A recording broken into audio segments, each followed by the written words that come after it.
Hello yes welcome back to our channel.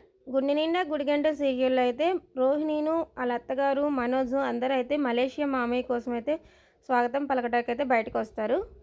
అంతలో ఇంటి ముందు ఒక కారు ఆగుతుంది. అందులోంచి ఒక ఆయన తన కారు అద్దం తీసుకోగానే, ఏంటి రోహిణి ఇతనేనా మీ మామయ్య అంటే కాదంటారు. ఇంటి అడ్రస్ అడిగితే కారులో వెళ్ళాలని చెప్తాడు మనోజు. అంతలోకి రోహిణి వాళ్ళ మామయ్య కాపాడండి కాపాడండి అని అనుకుంటా వస్తాడు. ఆ పరిగెత్తుతూ పరిగెత్తుతూ బాలుకు డాష్ ఇచ్చి వెళ్ళి ఆయన కుడితి కుండీలో పడతాడు. రోహిణి నీ మాయమయ్యే ఇతనేనా అని మనోజ్ అయితే అడుగుతాడు. అవునని చెప్పి మామయ్యనైతే కుడితి కుండీలోంచి బయటకైతే తీస్తారు. అప్పుడు బాలు అది గేదెలకి నీకు కాదని చెప్పి అంటుంటే, అవునా ఇంకొన్ని కూరగాయ ముక్కలు వేయాల్సింది బాగుండేది మేకలకి అని చెప్పేసి అయితే అంటూ ఉంటాడు మలేషియా మామయ్య. ఒకవైపేమో ప్రభావతి అయితే మలేషియా మామయ్య వస్తున్నాడని అన్ని రకాల వంటలు చేపించి సగ ఏర్పాట్లు చేసింది. కానీ ఆయన రావడంతోనే కుడితిలో పడటం ఎలా అనిపించింది మీకు?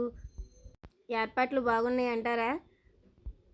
మీకు కూడా అలా అనిపిస్తే మన వీడియోని అయితే లైక్ చేయండి. అలాగే మన ఛానల్ అయితే సబ్స్క్రైబ్ చేసేయండి.